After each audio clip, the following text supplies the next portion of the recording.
सिंधु दीनबंधु जगत्पते गोपेश गोपिका कांता राधा कांता नमोस्तुते तप्त कांचन गौरांगी राधे वृंदावनेश्वरी वृषभानुसुते देवी प्रणमामि हरिप्रिये वाञ्छाकल्पतरुभ्यश्च कृपा सिन्धुभ्येव च पतितानां पावनेभ्यो वैष्णवेभ्यो नमो नमः नमा ॐ विष्णुपादाय कृष्णप्रेष्ठाय भूतले श्रीमते भक्तिवेदान्त स्वामिनिति नामिने नमस्ते सारस्वती देवे गौरवाणी प्रचारिणे निर्विशेष शून्यवादी पाश्चात्य देश तारिणे जय श्री कृष्ण चैतन्य प्रभु नित्यानंदा श्री अद्वैत गदाधरा श्रीवासादि गौर भक्त वृंदा हरे Krishna Krishna Krishna Hare Hare Hare Ram Ram Ram Hare Hare. So today we will be learning chapter 1 of Bhagavad Gita. So Bhagavad Gita in total has 18 chapters and today we will be doing the first chapter. Okay, so before that, let us just learn the importance of Bhagavad Gita, right? The Bhagavad Gita Mahatmya, and then we will get into the chapter. गीताशास्त्रम् इदं पुण्यं यः पठेत् प्रयतापुमान् विष्णुपदम् अवाप्नोति भयशोकादिवर्जिता. Translation: one who with a regulated mind recites with devotion Bhagavad Gita scripture, which is the bestower of all virtue, will attain a holy abode such as Vaikuntha, the residence of Lord Vishnu, which is always free from the mundane qualities based on fear and lamentation. So this is how powerful Bhagavad Gita is, right? Just by reciting it with a regulated mind, we can go back to Vaikuntha, right? We can go to Vaikuntha where there is no birth and death. There's no coming back to this material world and suffering, right? Gita dhyayana shilasya pranayamaha parasya cha naiva shanti hi papani purvajanma kritani cha. If one reads Bhagavad Gita very sincerely and with all seriousness, then by the grace of the Lord, the reactions of his past misdeeds will not act upon him. All the karma, the past karma, the bad karma, papa karma that we've done, it's going to be burnt. We are not going to have any effect, right? Just by reading Bhagavad Gita. Malinimochanam pumsam jalasnanam dine dine sakrit gitamrita snanam samsara malanashanam. One may cleanse himself daily by taking a bath in water, but if one takes a bath even once in the sacred Ganges water of the Bhagavad Gita, for him the dirt of material life is altogether vanquished. So water bath, right, is for the body. Ganges water, if you go take bath in Ganges, it's for the body. Your impurities will go. But Bhagavad Gita is the bath for your soul, right? So your soul also has impurities, right? We all have anger, we have lust, we have greed.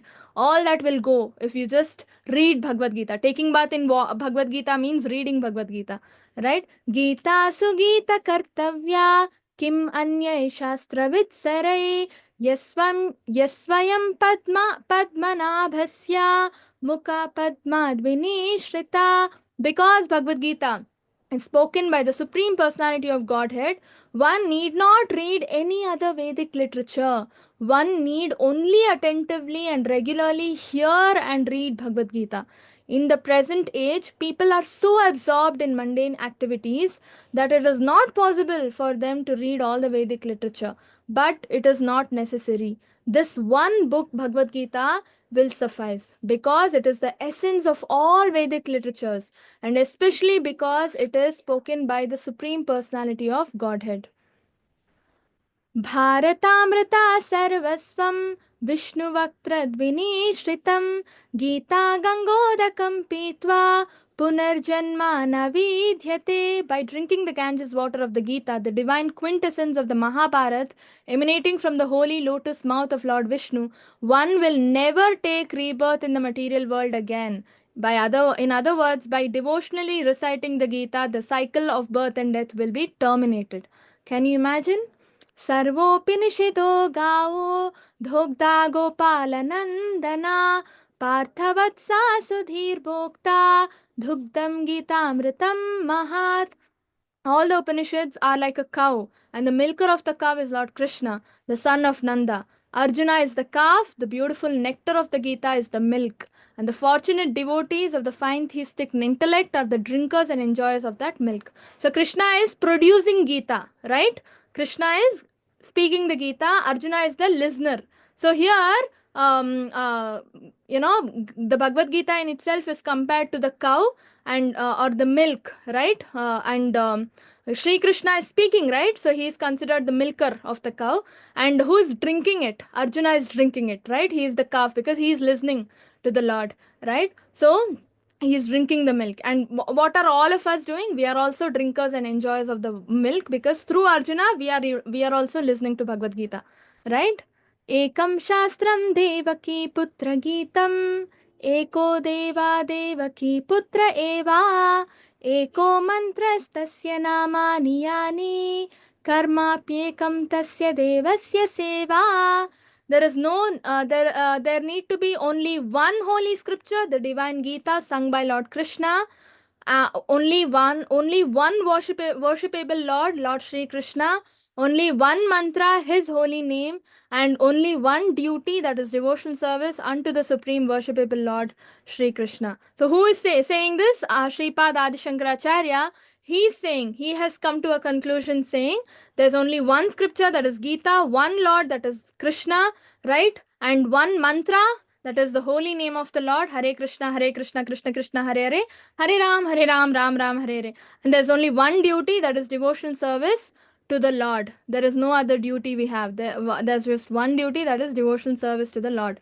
So this is what we will be learning in these 18 days. Whatever we just learnt through Gita Mahatmya, right?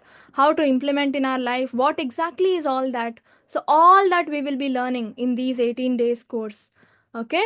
So 18 days, we will get, we will understand a lot about Gita. One second.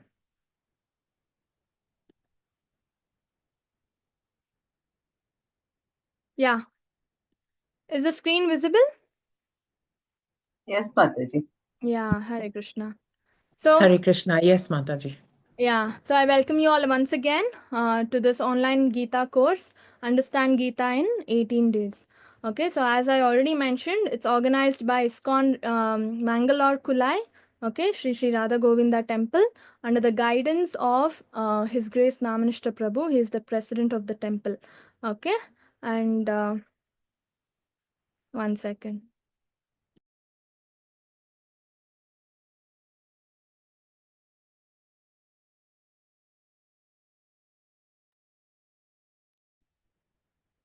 So we are learning based on the teachings of A.C. Bhaktivedanta Swami Srila Prabhupada. He is the founder Acharya of ISKCON. Okay, so ISKCON temples, you all know ISKCON is very famous, right? So all around the world we can see ISKCON temples, ISKCON centers. So who founded ISKCON? The first center of ISKCON, the first temple of ISKCON, right? It was founded by him, Srila Prabhupada. So his full name is His Divine Grace A.C. Bhaktivedanta Swami Srila Prabhupada, and in short we call him Srila Prabhupada. Okay, so AC means Abhay Charan. Okay, his name, initial name, his parents' given name was Abhay Charan, and that's what AC stands for. Okay, so let's learn more about him. So Prabhupada, anybody knows anything about Srila Prabhupada?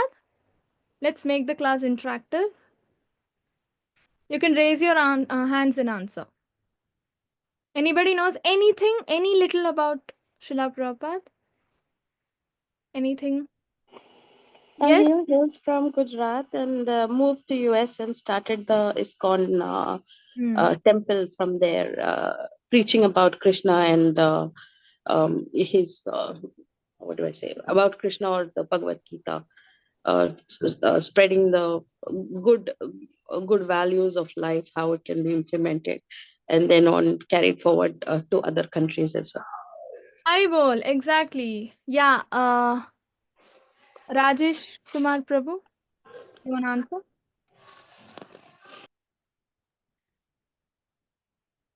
Okay, Haribol, very nice. Hare Krishna, ma'am. Yeah, Hare Krishna. Yeah, I what do know him as a founder of ISKCON. He went to UK for the this idea initially started in UK, and then he came back from there by putting his idea over there, laying out idea over there, and then he came back to India and started this mission, ISKCON, all yeah, over the India nice, very nice. Yeah, in the so 1980s. 19?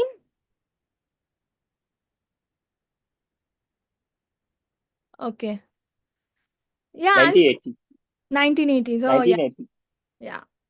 I'm so glad all of you know so much about Srila Prabhupada from India, like you all said, right? He went to America and there he started the movement ISKCON. He founded the first ISKCON temple in New York, right? America, New York, and then he built 108 ISKCON temples all over the world, including India and other countries. He built totally 108 temples when he was personally present in this world, right? And when he left the world, you can see today ISKCON is like literally every lane of every city has at least one ISKCON center, right? Every nook and corner there is an ISKCON center. Yeah, seen him in every ISKCON temple. Yeah, Prabhupada is always there in all the ISKCON temples, Yes, right? Very nice. And he founded ISKCON. Yeah, his guru advised him to preach in English. Hari bol. Very nice. And that's why he went to America, right? He heard his spiritual involved. master. Mm, Bhakti Siddhanta Saraswati for 12 years regularly. Very nice. Hare Krishna. So you all know so much about Srila Prabhupada. I'm so glad to, meet you all. Right? So this is Srila Prabhupada. You can see he went to America and his first set of disciples were all Americans. Right? In India, Prabhupada was rejected. When he went to see, when he went to preach about Krishna, right? He went to home, like door to door, he went to preach about Krishna. But people said, "Oh, what Krishna? We know Krishna better than you. We know from our birth." Right? They were Indians totally rejected Srila Prabhupada. Then he actually thought, all Indians were influenced by Western culture. Right? All the Westerners they were trying to follow, they wanted to imitate. So he was like, okay, why not go make the Westerners devotees? Then automatically Indians will also start following. Right? Look at the knack, right? And so he took up this mission and also his Gurudev also advised. So let's learn a little bit about Srila Prabhupada, like you see in the picture in his childhood. How was his childhood? He was born as Abhay Charan De, okay, in a Bengali Vaishnava family. It was he was born in like Kolkata, and his parents were completely Vaishnavas, right? They were devotees of Krishna. And they, as child, we all, what did we play with? Like as children, Barbie dolls and Spider Man and all that, right? But as child, what Prabhupada was given? Little deities of Radha Krishna. Can you imagine? Jagannath, Balabhadra, Subhadra, all the deities he was given, his parents gave him. And every day Prabhupada used to go, every day he used to go to Radha Govinda temple, right, near his house, and he used to offer his obeisances, pray to the deities, take prasadam, and come back. Can you imagine? And also, not just that, he was also worshipping the deities every day, like feeding the deities, his toy little deities that he had. He used to feed them. He used to give them a bath. Right? He used to change clothes, jewelry, and all that, and decorate them so nicely. Right? He used to invite his friends to see, show them all his deities. Right? When he was a child itself, that bhakti was sown into his heart by his parents. They brought him up in such a Vaishnava way, right? And not only that, Jagannath Rath Yatra, during Rath Yatra, he also had his mini ratha. You can see in the picture, right? Such cute wooden cart he also had, and he placed his Jagannath, Subhadra, Balabhadra deities inside, and entire neighborhood, right? They used to stay in a colony, so he used to call all the colony children together. They used to have a Rath Yatra, right? After Rath Yatra, his mother used to feed all of them prasadam, nice, yummy Krishna prasadam, and send them. And once in a while, right, maybe once in a week, Sundays, he used to invite all the children, his friends, and they used to have huge kirtan party, long kirtan party. They used to have like how we have parties nowadays, right, which is just useless in the night. They used to have parties at home, kirtan parties. They used to sing Harinam. They used to dance with instruments, mridangam, etc., etc. You can see in the picture, right? And after that, they used to have a huge prasadam feast, and then they used to go, right? This was how his childhood was, right? And then as he grew up, he got into that peer pressure, exams and college and everything, no time for God, right? So he was giving more importance to his education aspect of it, because he had to grow up, he had to earn and all that, right? All the responsibilities were there, but he never forgot God even for a moment, right? Just that his association with God and Vaishnavas decreased a little bit, and externally it seemed to decrease, but it was not decreased. He, one moment also, he was not away from God. Always in the mind, he was always into God, right? Into Krishna, especially because he has his dad at home, his father. He used to return from work every day in the night, read Chaitanya Charitamritam, right? Some kind of scripture they used to read together, then only have dinner and sleep. Can you imagine? Until then, no dinner, right? So that was the kind of upbringing he had, right? So now he was in almost college. He was actually working, right? And there were so many sannyasis, and they used to come and go to the city, right? So once what happened, Srila Bhakti Siddhanta Saraswati Goswami Maharaj came. He is the guru of Srila Prabhupada. The person you're seeing here, he is the guru of Srila Prabhupada, right? So many of you told already, right? Upon the instruction of his Gurudev, he took, he started spreading the mission of Krishna consciousness. Yes, so they went, he and his friend Narendran, both of them went to meet Bhaktisiddhanta Saraswati Goswami Maharaj, and he said, all of you look so young, you know English, you are well educated, right? Why don't you go to the West, right, and preach Krishna consciousness? Why don't you go to the West and preach Krishna consciousness? This was the instruction he got. And then he got one more instruction later on, that if you get money, print lot of books to spread Krishna consciousness, right? And that's why ISKCON's movement is based on books. Mostly it is books, right? Bhagavad Gita, Bhagavatam, Chaitanya Charitamritam. So many books we have.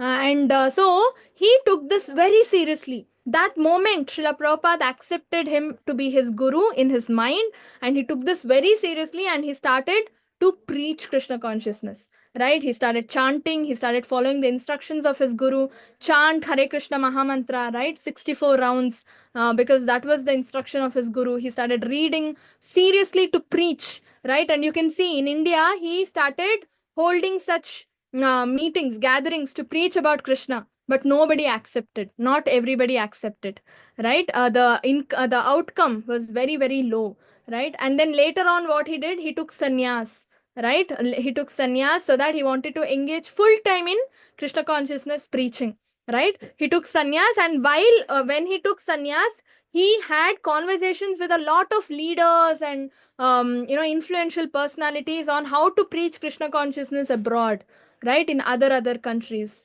how to go abroad, how to make that money, right? So that's the reason he, after taking sannyas, he moved to Vrindavan, Radha Damodar temple. Even today, if you go to Vrindavan, Radha Damodar temple, you can see Prabhupada's room, Prabhupada's table, chair, his bed, right? His whatever he used, all that you can see, his stick, his clothes and everything. It's very nicely maintained. And he started Back to Godhead magazine. It's a very famous magazine. I'm sure all of you would have heard of it, right? He started Back to Godhead magazine. He wrote, he also sold it, walked, right? He had his manuscript in hand. He had to walk from Vrindavan to the city, Delhi, and then get it printed. He had to pay from his pocket for that. And then he had to sell the copies walking on the streets in the hot sun. He got sunstroke so many times because of this. A cow, a bull, or something came and, pricked him from the back. He had to tolerate all of that. Why did he even tolerate? Retired life, sannyas life. He could have aramse sat at home, right? Why did he tolerate all this? Why? Anybody knows? Why?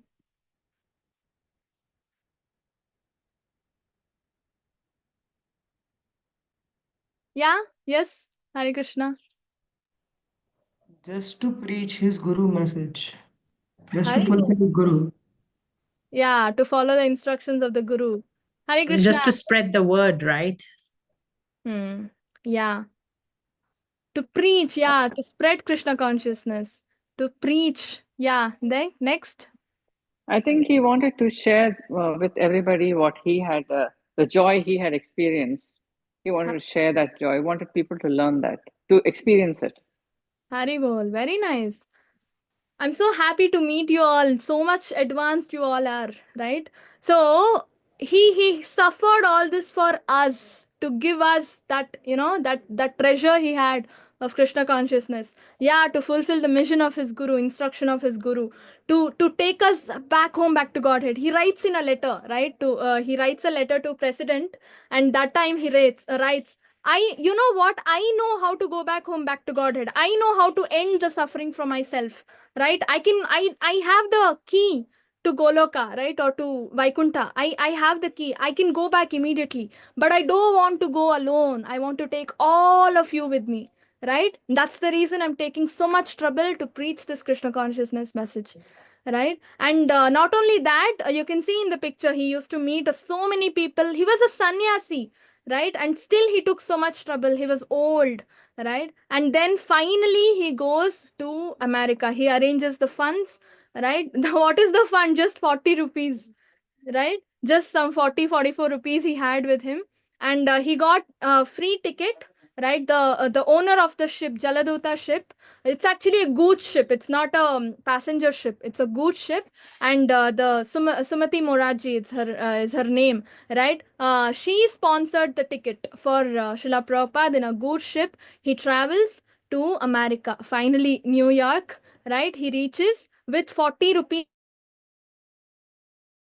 right? With 40 rupees in his pocket. And what does he take along with him? He had got printed the first canto of Srimad Bhagavatam and lots of Bhagavad Gita copies. Okay, English mein he had written and printed Srimad Bhagavatam first canto and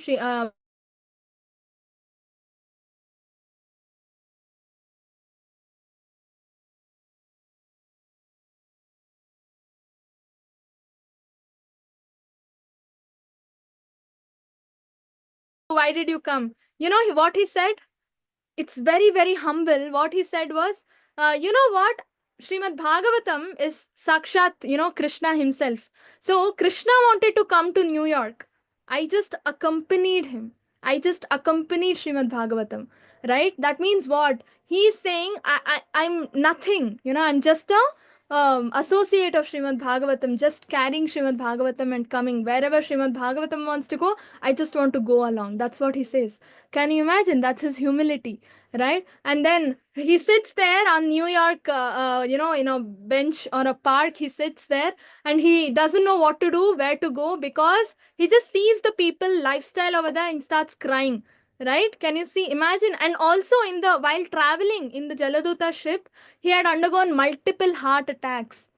Seasickness he had, heart attacks he had, because he was old. He was 69 years old, almost 70 years old. Can you imagine, right? 69 years old. He had so much of heart attack. He didn't know what to do. And so he started praying to Narsimadev. He was like, once more, if I get heart attack, I'm sure to leave the body, right? So you have to please help me, protect me, so that I can preach the mission of Krishna consciousness to thousands of people, right? He is old. See, just imagine if you have a grandfather or grandmother at home, or your father or a mother at home, right, lying on the bed, and say they are 70 years old. How would you treat them? You will not even make them get up from the bed, go out of the house. That's how we look after them, right? We'll not let them do a lot of things, right? But imagine Srila Prabhupada, just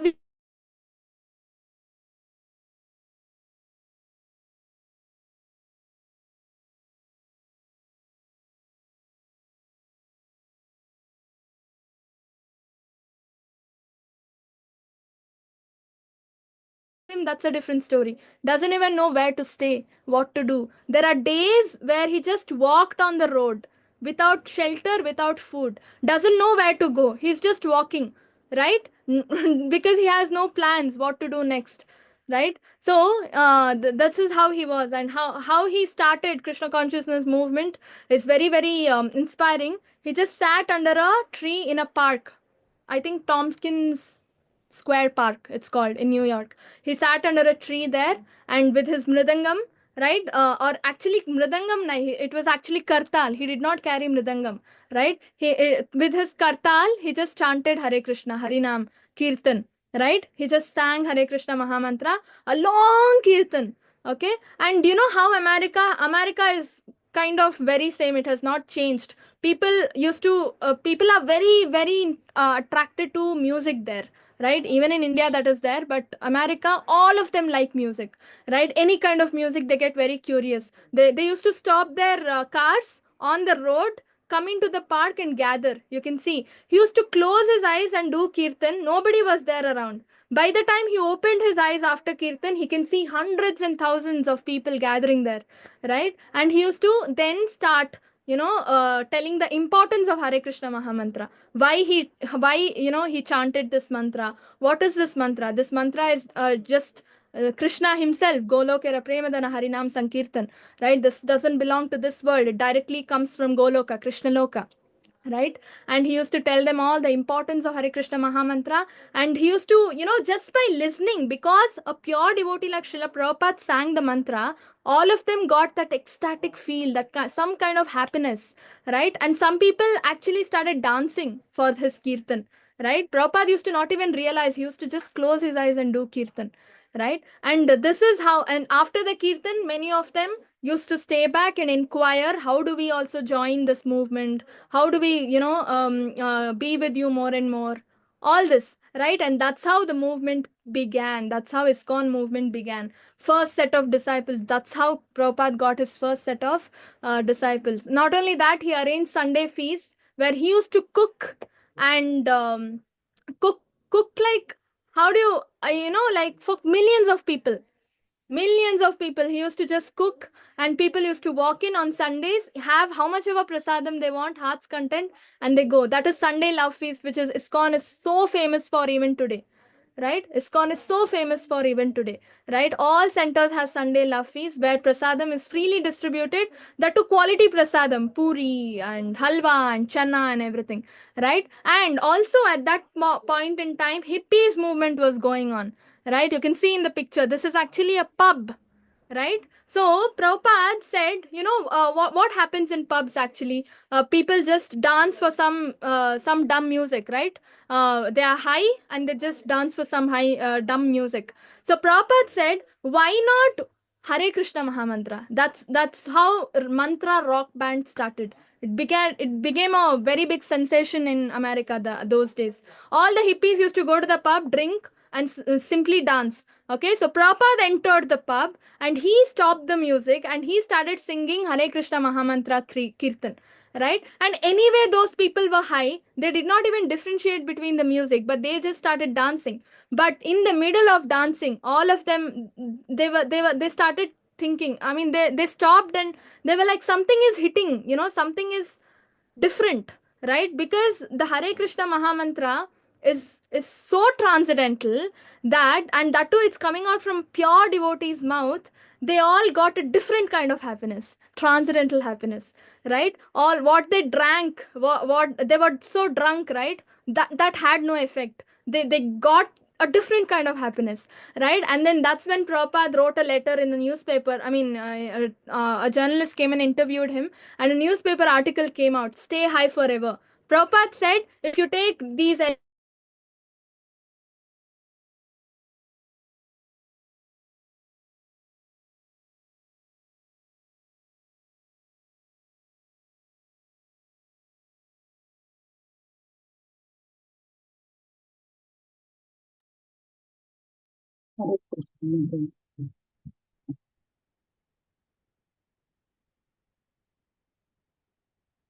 Hare Krishna.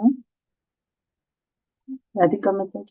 Krishna, Krishna, Krishna, Hare Hare, Hare Ram, Ram, Ram, Hare Hare. There's no different mantra. It's the same mantra they are chanting. The same mantra, right? They're chanting the same mantra for 80 years, 90 years. How are they chanting? Right? We all get a question, right? Isn't it boring? It's not boring because it is transcendental. Transcendental means it doesn't belong to this world. It is something very extra special. And you get high. You get happiness when you chant It's a spiritual bliss that you're getting. So you will never, even if people say, I will give you 1 crore, stop chanting, you will not stop because of that happiness that you get, right? We will do it only when we get it. I mean, when we experience it, we will understand what it is, right? And then because of his people and disciples and all, he managed to build one, the first ISKCON center. He opened first ISKCON center in a storefront, right? It's a store actually, and he opened there. It's called Matchless Gift, right? There were prior to ISKCON, it was actually a gift shop. The name of the shop was Matchless Gift. So Prabhupada retained the name and he opened the center there, a small center. Then he asked his disciples to manage that, and he went to San Francisco. There he opened Jagannath, Balabhadra, Subhadra's ISKCON temple. So that's how one after the other, everywhere he started spreading. He used to open a center, leave his disciples to manage it, and go to another place, right? And then he came to India. He went with 40 rupees, he came with 40 crores of rupees, right? And he opened Vrindavan ISKCON temple, he opened Mayapur, he made Mayapur the headquarters of ISKCON, right? And he went to Mumbai, right? Juhu, ISKCON Juhu.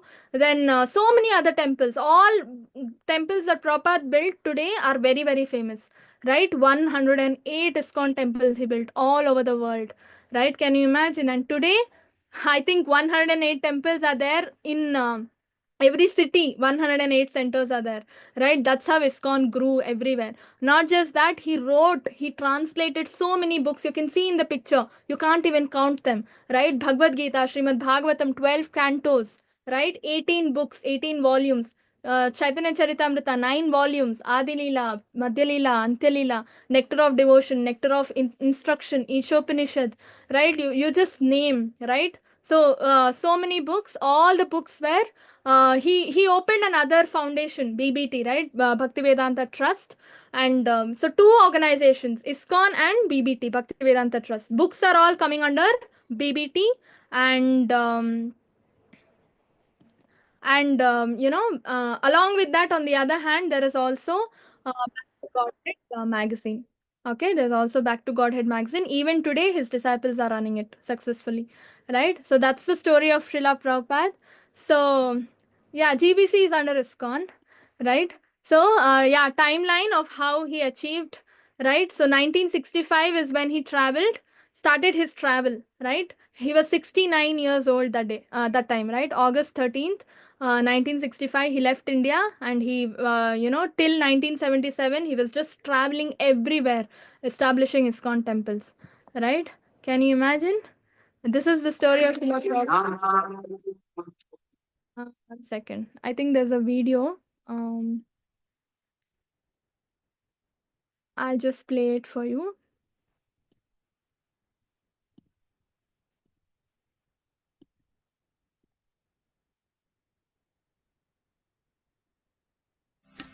नमो विष्णुपादाय कृष्णपृष्ठाय भूतले श्रीमते भक्तिवेदान्त स्वामी इति नामिने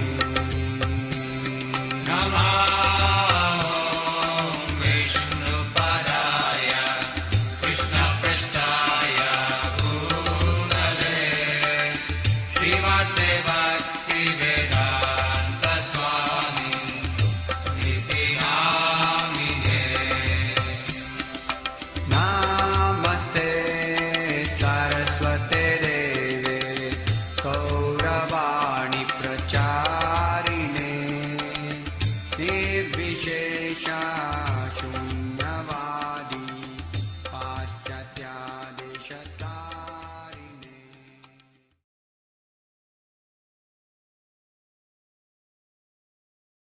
Hare Krishna. So that's the glories of Srila Prabhupada. All glories to Srila Prabhupada. Yeah, and these are the deities, Radha Govinda, Sri Sri Radha Govinda and ISKCON Mangalore.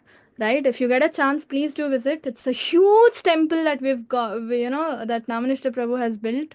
Right? It's very beautiful. Just to visit, it's so beautiful. Right? I'm sure you would have seen the pictures and the daily darshan and everything, right? So it's very beautiful.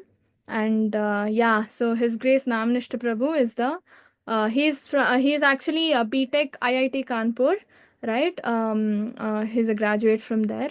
So he is the temple president.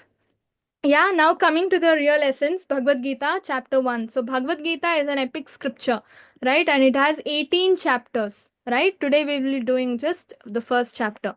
So, there are a lot of people who spoke so much about Bhagavad Gita, like Mahatma Gandhi. What does he say?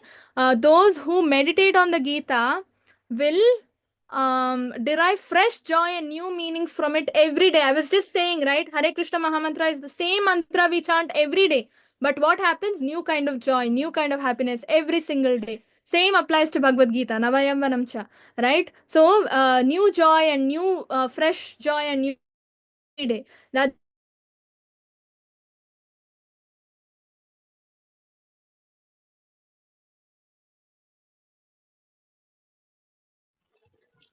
Sound.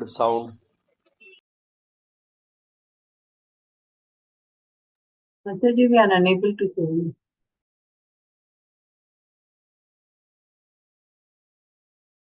Hare Krishna.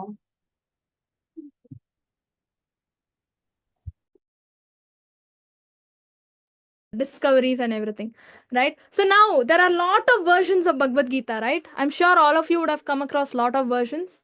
Yes? Hare Krishna.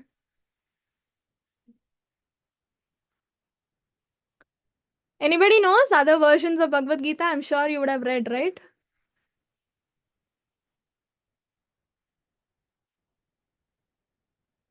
Nobody knows? Nobody has read other versions of Bhagavad Gita?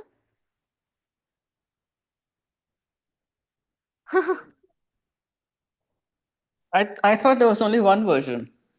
Oh, great. Nice. Hmm. Gita Press, Gorakhpur.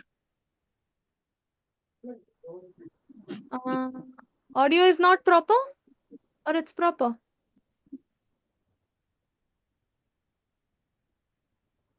Yeah, now the audio is okay, but in between, it got Oh, broke for a few seconds. Yeah. I'll check my connection. Okay, great. Yeah, so basically there are many versions, it seems, right? So actually, I also read a version. In my school days, I read one Bhagavad Gita version. Okay, the most interesting point of that was there was no Krishna only in the Bhagavad Gita.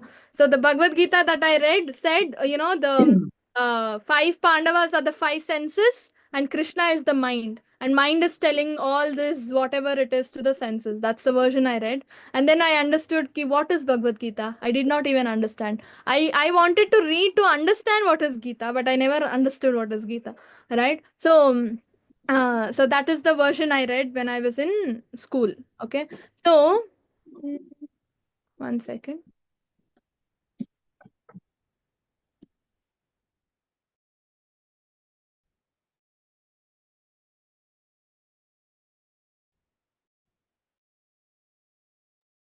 Can't hear. Yeah. So now, Bhagavad Gita. See Bhagavad Gita here, if you can. Hare Krishna. Am I audible? In between, you're going off.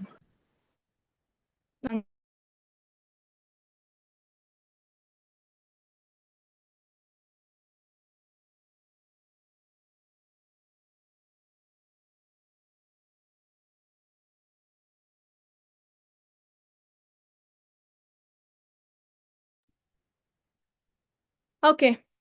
So you can see Bhagavad Gita as it is.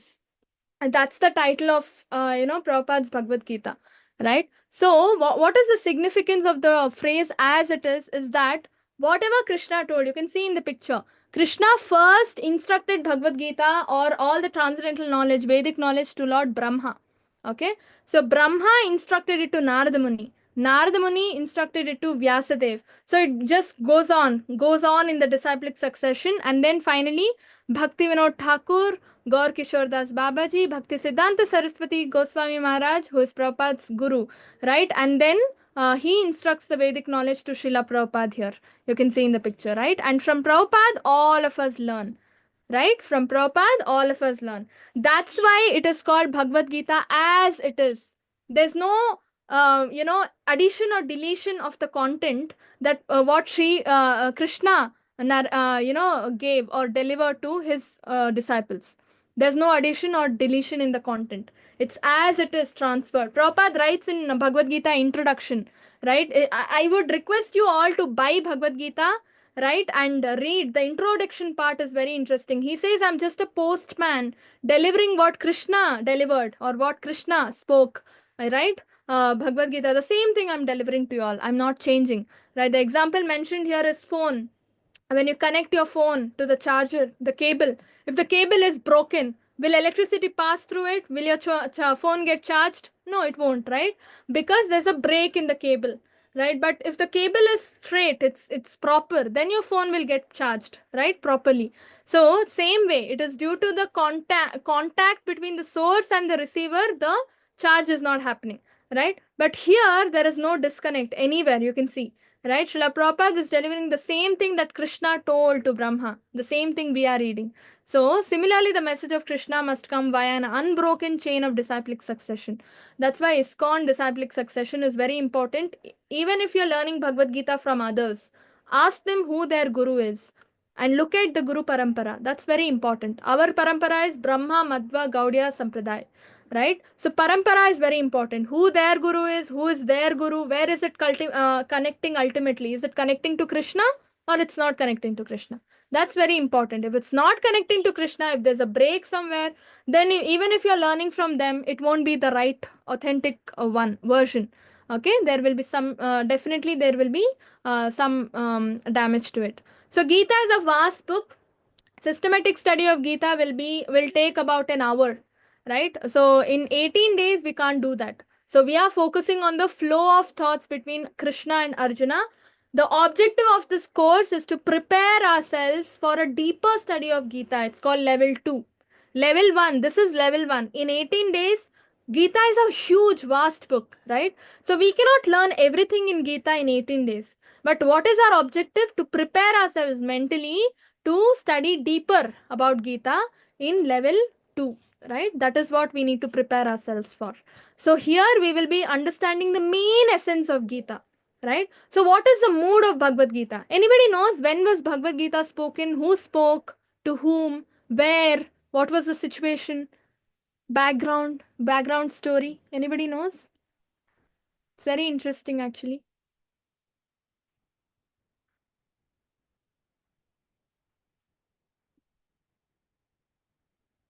Who knows? Around 5,000 years back. 5,000 years ago. It was delivered on the battlefield to Arjuna. Haribol, exactly. Who delivered? Krishna delivered it to Krishna. Arjuna. Haribol. That's the name. Bhagavad Gita. Bhagavad means Krishna. Gita means the song of the Lord, or what the Lord spoke, right? That's why it is Bhagavad Gita. Very nice. It was delivered to Arjuna on the battlefield of Kurukshetra before the war began. Actually, the war was about to begin. That's when Gita was delivered, right? So we will be learning all that today. Yes, Krishna is the Supreme Personality of Godhead. Okay, so the situation, this is how it is. Arjuna's bewilderment and appearance of illusion must be understood to be Krishna's arrangement. So first thing, we need to prepare ourselves. Okay, the attitude needs to be groomed. How to understand Bhagavad Gita. The mood. Arjuna is not an ordinary person. Okay, Arjuna is not an ordinary person. He is a exalted devotee. He is directly from Goloka, Krishna's friend, right? Vishaka Saki. There's a gopi called Vishaka Saki who is Krishna's best friend. Okay, so that best friend came to this world when Krishna came down in the form of Arjuna, right? So Arjuna is not an ordinary person, right? And definitely Arjuna cannot get bewildered. So when was Gita even spoken? The war was about to begin between Pandavas and Kauravas, and all the conch shells was blown and everything. About to, they all took their arrows and they were about to shoot the arrows. The war was about to begin. That's when Arjuna says, "Stop, stop, stop! I don't want to fight."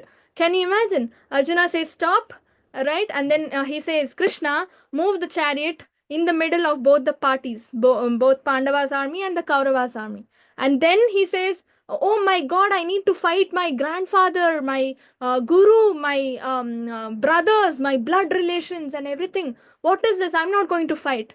right? It's going to be a sin. What is this? Just for throne, just to become a king, I need to fight and kill all of them?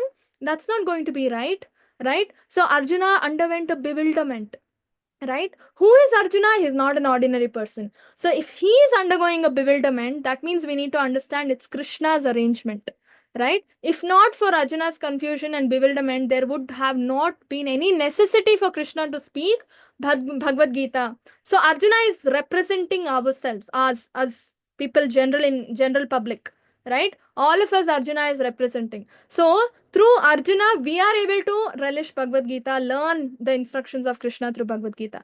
If Arjuna had not got bewildered that way, no Bhagavad Gita would have, Krishna wouldn't have spoken at all, right? So although Arjuna is an apparent first listener of Bhagavad Gita, it was for the benefit of everyone that Krishna created this situation. So this is where we were, right? So Arjuna says, Krishna placed the chariot in the middle of the armies, right? Two armies. You can see so huge, right? One side is the Kauravas, one side is the Pandavas. And Krishna places the chariot in the middle of both the armies. Okay. And actually, Krishna is the charioteer of Arjuna. Okay. Krishna is the one driving Arjuna's chariot. Now, when chariot is placed, that's when, Krishna actually says, to make him more, anxious on the battlefield, Krishna says, only then Bhagavad Gita will come out fast, no? So Krishna also starts, putting in some kind of pickles and all that. So Krishna says, see Arjuna, Bhishma Dev is standing there, Dronacharya is standing there, right? Your guru, it's from him only you learned your archery and everything. If you are able to fight in the war, it's because of your guru Dronacharya, and you need to fight him, you need to kill him. Can you imagine? Krishna is pointing out to each of them and saying, you need to fight with them, you need to fight them, you need to fight them, right? And then what happens? Arjuna will get more and more anxious. And then he sees individually, oh, this is the person I need to fight.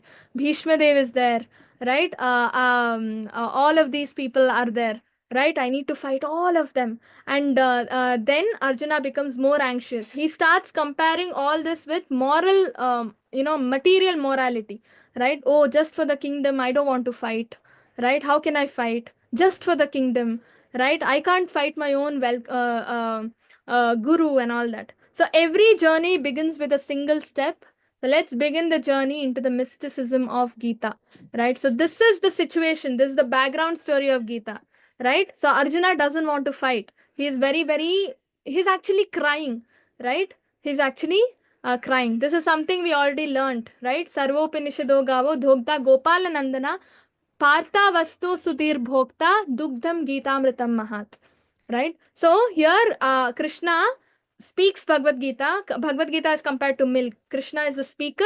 Arjuna is the drinker of that milk, is the calf, right? Because Krishna is the milker of that cow that produces Bhagavad Gita, right? And Arjuna is the calf, and we are all drinking Bhagavad Gita through Arjuna. So first chapter is Arjuna Vishada Yoga, or Arjuna's lamentation, right? Lamentation, or it's also called three people observing the battlefield of Kurukshetra, right? So this is the situation where three people observe. In the background, this is Dhritarashtra. Okay, Dhritarashtra is Kaurava's father, right? Duryodhana's father. So he is blind, he can't see. So what is happening? There's somebody called Sanjaya. Okay, Sanjaya is the chariot driver of Dhritarashtra, also personal private servant of Dhritarashtra. So he is sitting next to him and he is observing the battlefield, right? He is observing the battlefield from the kingdom, from the palace, and he is commentating. He is giving the narration. This is happening in the battlefield, like cricket commentary, right? That's exactly how he is giving through Dhritarashtra, so that he can hear, right? So that is one person observing the battlefield. Next person is Arjuna. We already saw Arjuna is also observing the battlefield. Whom am I supposed to fight and all that. Next, there's one more person observing the battlefield. Do you know who is this? Who is this third person observing the battlefield? Hanumanji? No, this person here, bottom of the screen.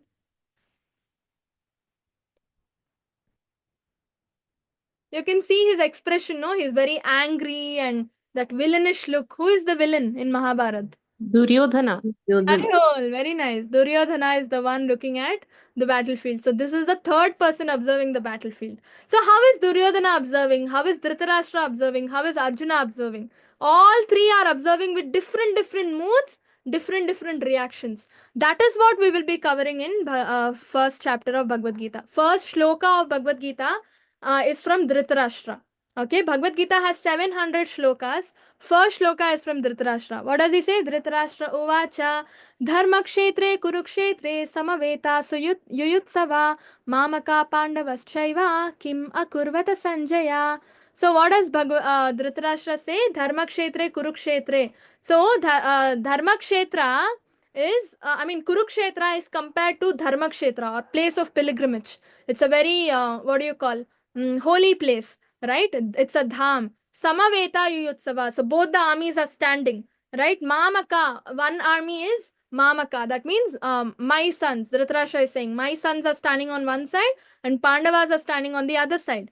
Kimma Kurvata Sanjaya. So what are they doing on the battlefield? Now, this question is very obvious. Will anybody ask this question?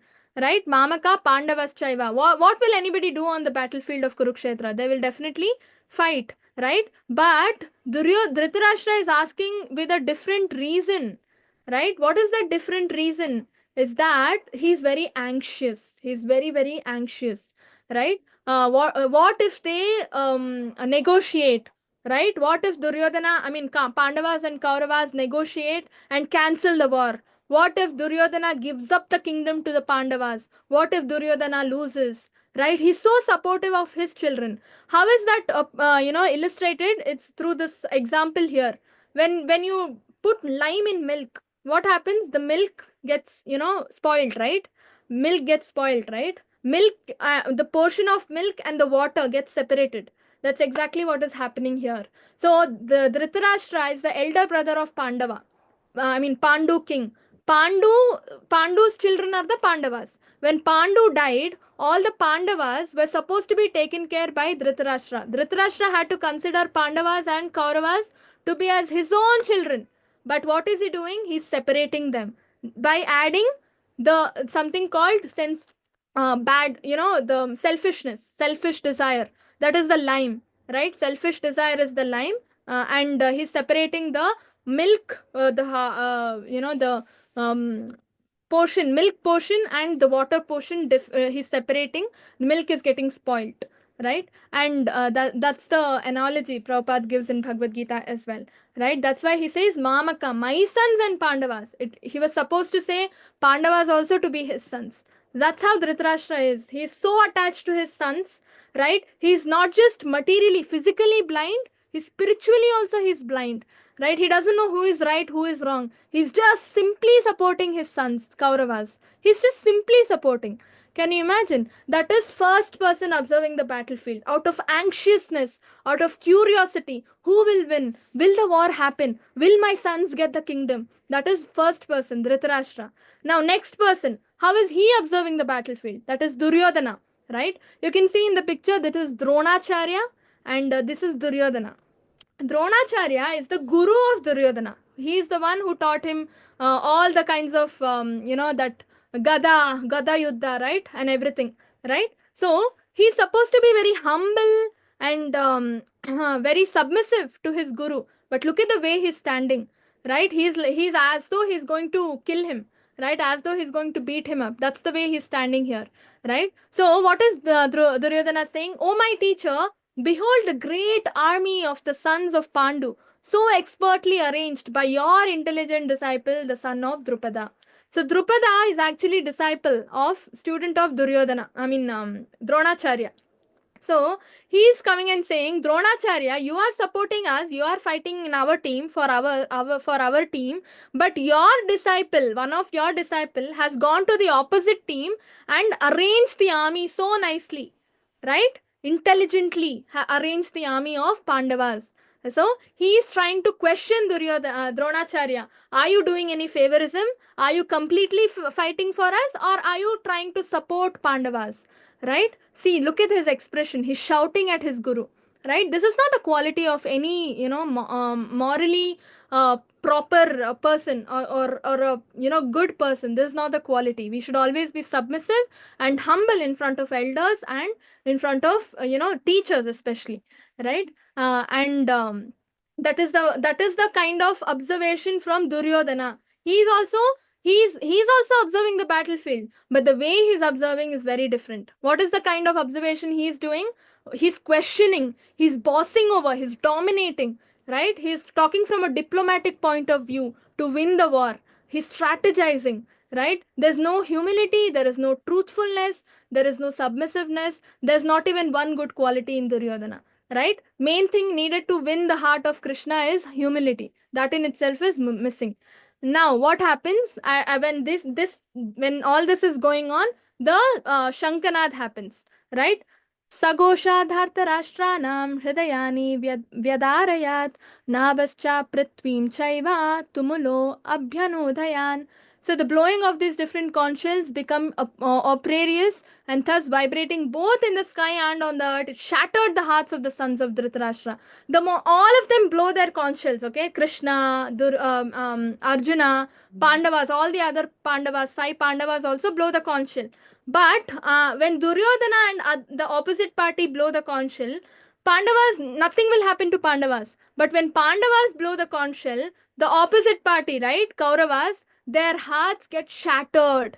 Can you imagine? That is the sign universe is given them that you will be losing the war, right? And Pandavas will be winning the war, right? So these are the reasons. So who are the 5 Pandavas? Anybody knows? Who are the 5 Pandavas? We are only talking about Arjuna. Who are the others? Hare Bhim, Krishna. Yeah, Bhima, Yudhishthir, Yudhishthira, Nakul and Sahadev. Nakul and Sahadev. Very nice. So the elder one is Yudhishthira. Okay? Bhima. No, eldest one is Yudhishthira. Then next is Bhima. Then Arjuna is the third, Madhyama Pandava. Then Nakula and Sahadeva. Nakula and Sahadeva are twins, right? So these are the 5 Pandavas. So all of them blow their respective conch shells. Krishna blows his. Krishna is the one who starts, right? Panchajanya. Then Devadatta, right? Arjuna blows. All of them start blowing their conch shells. When their conch shells are blown, that's it, for the Pandavas, their hearts get shattered, right? So here are the reasons that even before the war began, there were signs from the universes showing, that it's the Pandavas who is going to win and Kauravas are going to lose, and Kauravas' confidence was even more, deteriorated. Okay, the first reason is, as Dhritarashtra says, Dharma Kshetra Kurukshetra. Right? Kurukshetra is the Dharma Kshetra. It's a holy place, pilgrimage place. Holy place, holy dhams support only pious people, only devotees. It supports only devotees, right? Not the non-devotees. So that's the first reason. The battle was happening on Kurukshetra, which is holy place. Obviously, the place will support Pandavas to win. Second is divine chariot. The chariot of Arjuna, you can see it's given by a demigod, right? To as a gift for Arjuna. So I think fire god, if I'm not wrong, right? So that is the gift given to Arjuna, and so the chariot is very powerful. Chariot in itself is a plus point for Pandavas to win. Next, Kapidwaja. Somebody said Hanuman, right? So on the Dwaja, the flag on the chariot, you can see there is Hanuman, right? So Hanuman is a sign of victory. When Hanuman helped Ram won, right, against Ravan. Now Hanuman is present in the form of flag. Definitely Hanuman will support Pandavas, and that's another reason, because Hanuman is a servitor of Krishna, devotee of Krishna, right? That is the third reason. Next, Shankana, the Panchajanya and Devadatta, all other Shankas, right? The conch shell, when they were blown, the opposite party heart got shattered.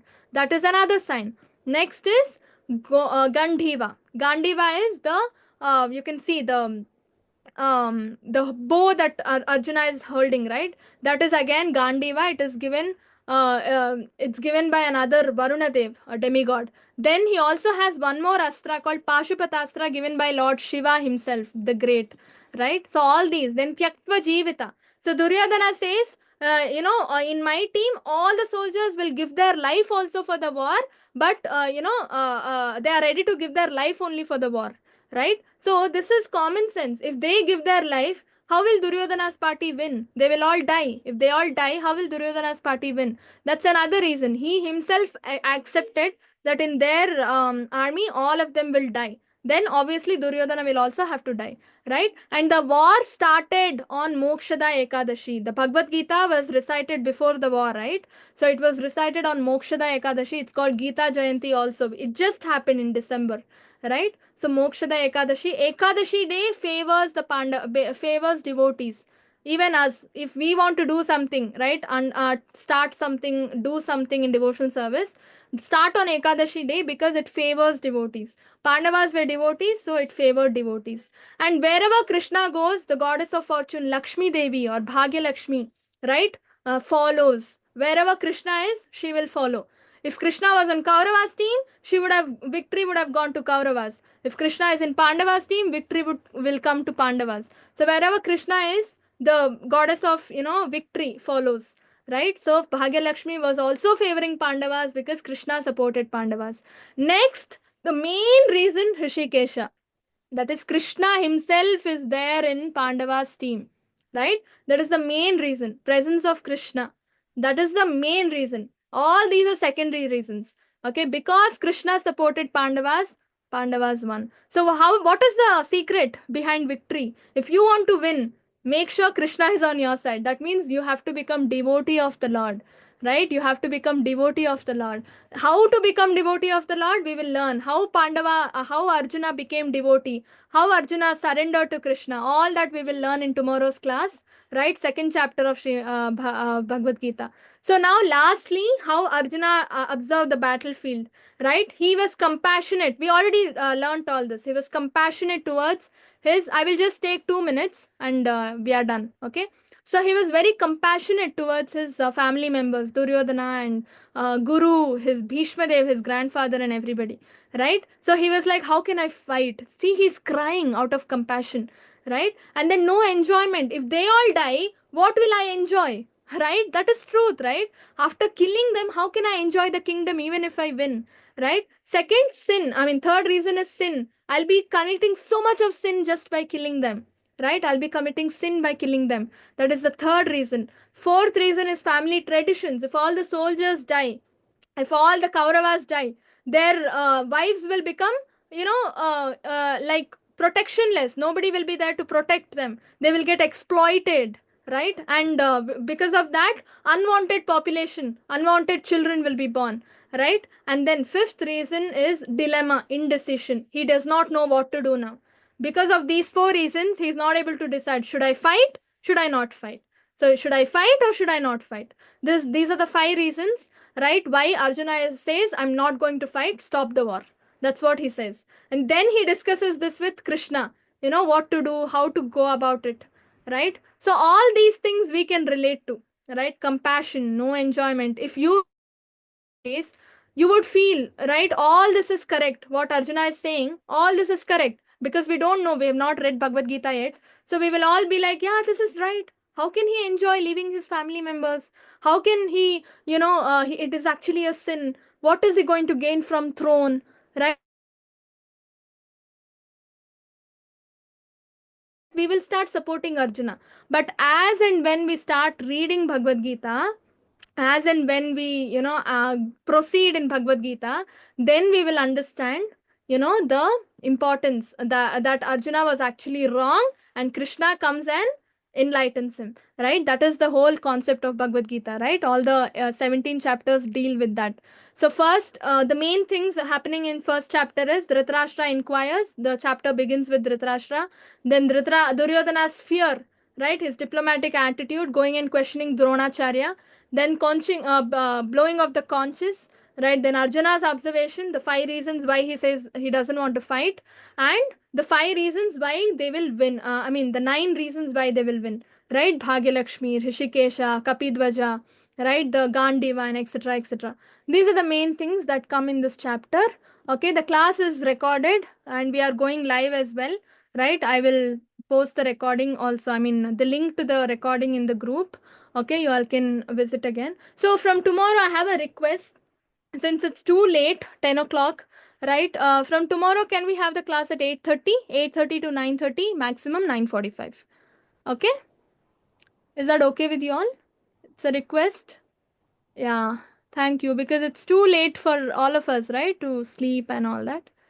Yeah, thank you all. So from tomorrow, please join at 8:30. Okay? And any questions for today's class? Any questions you all have? No, thank you. It was very, very informative.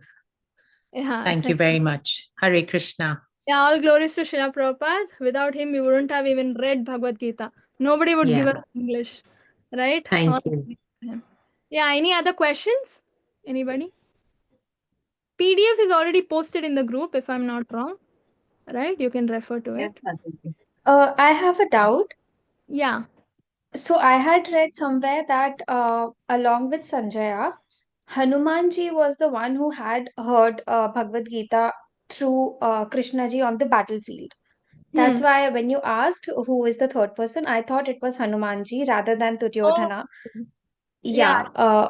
So I had a little doubt over there. I was not sure about Duryodhana being there, listening it directly from Krishna ji. No, Mataji. See, the three people observing the battlefield is before Bhagavad Gita was spoken. So, Dhritarashtra, Duryodhana, and Arjuna were observing the battlefield. Arjuna says, place the chariot in the middle.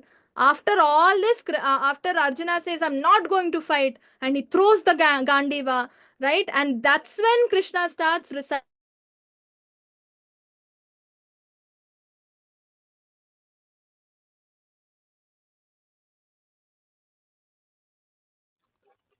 Sound.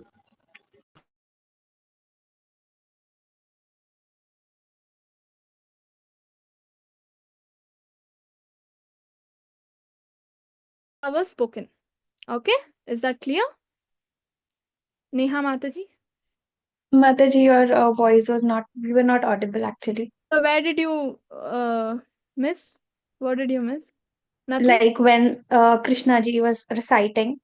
Yeah, when After that, I Krishna was reciting, Krishna stopped the time for Duryodhana and Kaurava and everyone else. None of them on the battlefield could hear Bhagavad Gita except Arjuna. So they were all in statue state. Can you imagine? not even Hanumanji. Hanumanji might have heard. I'm not sure about that. But this observing of the battlefield was way before Bhagavad Gita was spoken. Okay? It was way before Bhagavad Gita was spoken. Got it, Mataji. Okay? Thank you. Hare Krishna.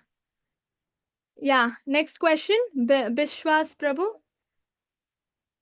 Yeah, I have a question. So I heard of a book called Guru Gita. So is that another version of Bhagavad Gita only? I've not heard of it. I have no idea what is Guru Gita Prabhu. I'm very sorry. Okay. Yeah. Okay, no problem. Thank Who's you. the author? No, I have no idea who's the author, but I just heard there's a book called Guru Gita. So I just asked. Maybe it is song of some guru. I'm not sure. Gita means song. So I'm not. Okay, okay, Okay. okay, okay. Thank you. Any other questions? Okay, no questions, then we can end. Madam, Mataji, one thing. Murli Krishna from Bangalore. Yeah. Actually, for first half an hour, I missed out because I was waiting for the Zoom, this link to get it. So I connected Mr. Reddy Garu. So he has shared the details to me now. Narsimha Reddy, Narasa Reddy, sorry, from Hyderabad. So he's the one who connected me. So what was the half an hour? I have not heard. Can we get any recording or PDF type?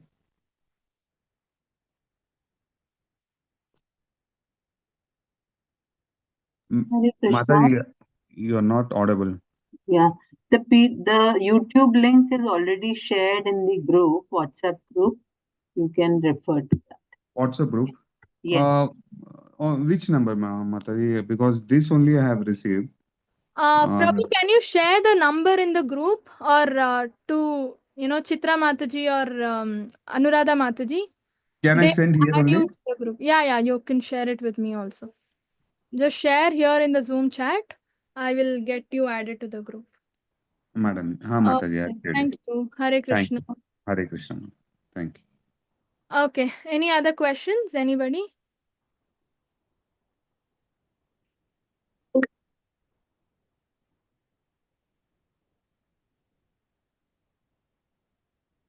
No questions?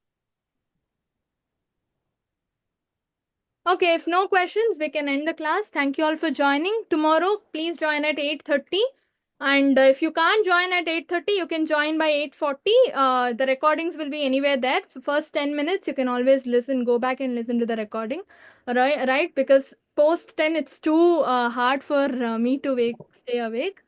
Okay, Hare Krishna. वाञ्छाकल्पतरुभ्यश्च कृपा सिन्धुभ्य एव च पतितानां पावनेभ्यो वैष्णवेभ्यो नमो नमः अनंतकोटि वैष्णववृंद की जय श्रील प्रभुपाद की जय thank you all for joining Hare Krishna Hare Krishna.